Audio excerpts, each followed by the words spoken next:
Well, there you see our newest, our latest, not necessarily our greatest hurricane of the current hurricane season. That's Hurricane Chris.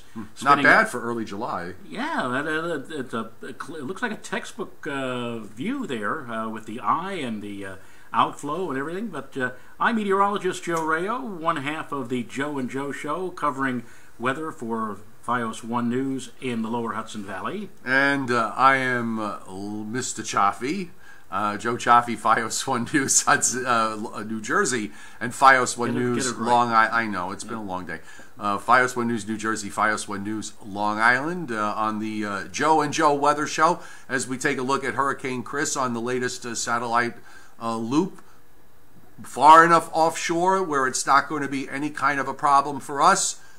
Close enough, Joe, that we aren't going to be dealing with rip currents and waves and that sort of thing. Well, for your viewers, maybe, but for where I am up in the lower Hudson Valley... Well, they don't get rip currents up the Hudson? We don't get, somebody, asked, do we have to worry about this hurricane's effects, up in the Mahopac area in Lake Cassie? And I said, no, there's no need to worry about something like this for... Not with this storm, maybe the next one. Well, maybe, but this...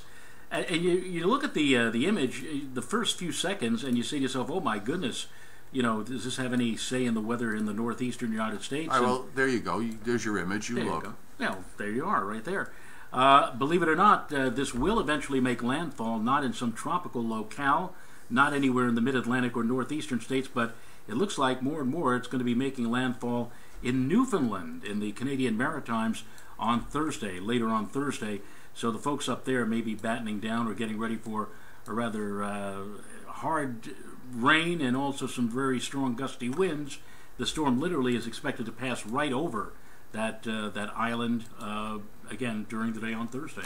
I've got the Hurricane Center's forecast map, and I'm just gonna start from our shoreline so you can just kind of get an idea at home.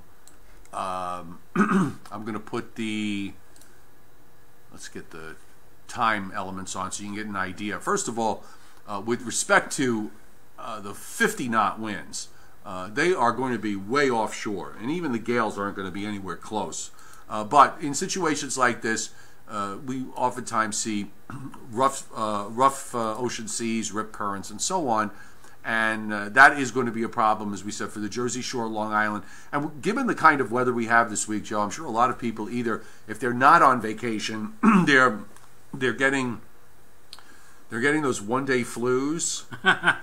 And one of the symptoms of the flus when they come back is that it basically makes them get a tan. Right. So if they can pull that off, there'll be a lot of people at the beaches both tomorrow, Thursday, and Friday. But particularly tomorrow and Thursday, I think there could be some rip current issues. That was the case today. The Weather Service has been warning about this on their latest forecast package, so it makes total sense to me. The risk up until now has been moderate, but now that the storm has intensified to a hurricane, and now that the storm is beginning to finally move, it has been spinning its wheels, so to speak, down off of the Carolina coastline for the last few days. Now that the thing is beginning to rev up a bit, it looks like the probability for rip currents will be upped to high for Wednesday and Thursday. And that's in a way a shame because, as you just pointed out, Wednesday and Thursday are going to be a really couple of nice days. And I think honestly that Thursday is going to be a repeat or a redo of what we had on Saturday, which was glorious. We had very low dew Maybe point the temperatures will be a little higher this time around, but the dew points are going to be in the upper 40s and low 50s. There's just going to be another one of these days where you look out the window and you're going to say, how is it that the sky could really be that blue? Because that's how I saw it on Saturday. Right, and it's you think of it or you associate the month of July and August with lots of haze buildup and hot, sultry, steamy conditions, and it's going to be anything like that. Not to interrupt, as you brought up haze, I just want to look on this wide satellite view, Joe. If you see that kind of brownish, that's Saharan dust. Really? Yeah, that extends all the way out across the Atlantic. In fact, it goes. This picture doesn't quite go as far out as I would like, but if we look at the wider Atlantic view, it goes all the way out to the African coast. This is actually Saharan dust and some of it has actually made its way into the Northwest Caribbean and into the Western Gulf of Mexico. The clouds that you see bubbling up there south of Chris, those are the remnants of Beryl, which right now they're fighting strong upper air winds because of Chris to the north. I think once Chris accelerates away and those upper level winds start to relax a little bit, it gets away from the outflow of Chris.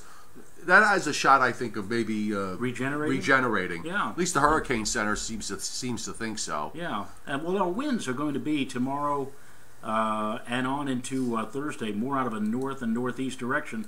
Sometimes in the summer, sometimes in July, we get into a broad flow of southeasterly winds, not vigorous, but rather robust. And sometimes in that situation, we get those deep blue skies as well.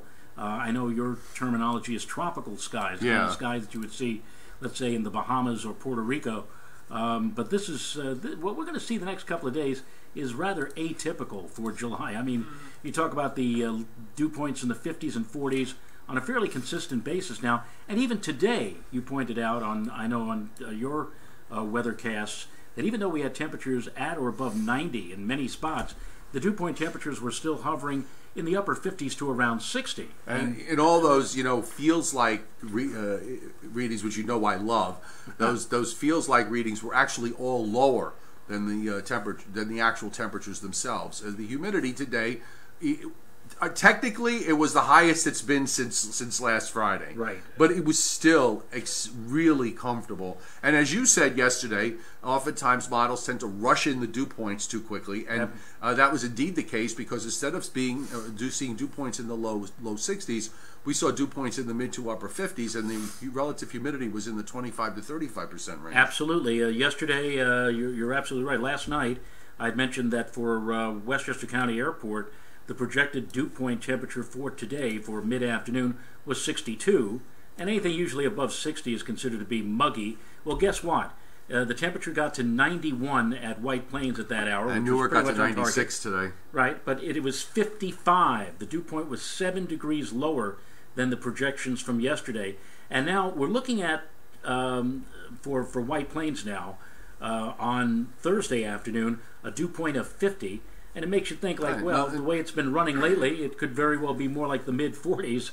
And again, that is something that you just don't see too often in July. We saw it on Saturday, and we may very well see it again on Thursday. Another dry high coming down.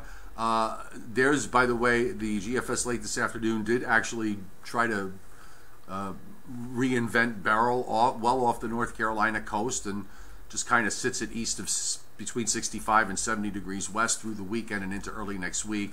We'll see what that does when we get there. In the meantime, Joe, I think in the long range, trough in the east, for the most part, cold fronts coming through every 3 or 4 days or so. It's going to be very hard to see more than 1 or 2 days of hot and humid weather back to back before a cold front comes through and cuts it off. I don't see any change in the pattern in the long term with regards to that. Right, I agree with you.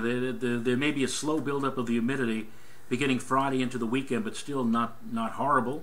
When we get to Monday and Tuesday, we might take a shot again at 90 plus with dew points in the 60s, but again, that's still a long ways off. And even if we do that, we just saw on the GFS quickly that another front will be rolling through here probably sometime late Tuesday or Tuesday night, cutting everything off and knocking the temperatures and humidities down and putting us back in a nice, comfortable air mass for the middle and latter part of next week. So, all right. So before we wrap it up, I want to just bring my nephew who's here tonight, Max. Come on in, Max Giacometti. He's going to be starting school at Ole Miss, looking into the meteorology program there. And there goes the camera going out of focus.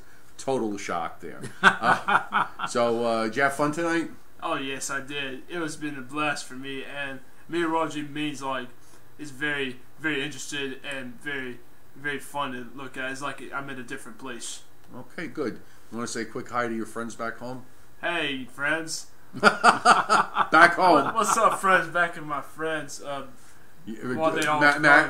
Max is from Mississippi, so all your friends back home, you can get them to watch the Joe and Joe Weather Show. And in the meantime, everybody can watch Fios 1 News Long Island and Fios 1 News New Jersey. I'll be there at the top of the hour. And I will, of course, be at Fios 1 News Lower Hudson Valley. And the two of us will be preparing you and telling you how wonderful it's going to be these next 2 or 3 days, and the sudden drop-off of people who are going to be coming to work the next few days, That's and correct. suddenly coming up with a one-day flu or one-day that thing. comes out that the result is you get sick and then you come back with the One tan. of your mentors, I guess, in weather, Alan Casper, who for many years was on He Channel, was Channel the 2, king of tan. the king of God, tans. as some of us used to refer to him as, because he used to talk about things in weather and weather synoptic discussions that none of the other Brand X television stations would. Not in that day. Not in those days, but he used to refer to the people who used to work in the wee hours of the morning, the 2 a.m. or 3 a.m. shift to about 10 a.m. He called that the lobster shift because everybody would work in the pre-dawn hours. Right. They'd get out at about 10 o'clock in the morning, and immediately they'd pile into the car and go to the beach and spend the rest of the And then afternoon fall in the asleep sun. there. Fall asleep, Nope. and they'd come back the next day like lobsters. We have on our Do lobster you need a shift. tissue? Do what? Do you need a tissue? For me? Yeah. All right. Sorry about it. No, it's all right. You know what? I got to get him a tissue. All right. All right. So this way he's not. Folks, on our lobster shifts here at Fios 1 News is Brian Fitzgerald and also Jeff Banson. And Brittany Borer and Addison Green will be here on the midday hours, and Joe and I will be back tomorrow night. So we'll see you tomorrow. Unless I suddenly come down with a cold. You're not coming down with a cold because I'm not doing all 3 zones. Bye. Or as a war.